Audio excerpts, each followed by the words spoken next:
Dovizioso and Marquez. They're separated by 11 points. This is the last corner.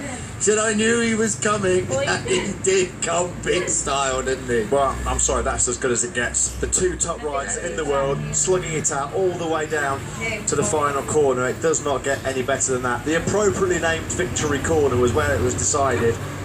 Is that one of the pivotal moments?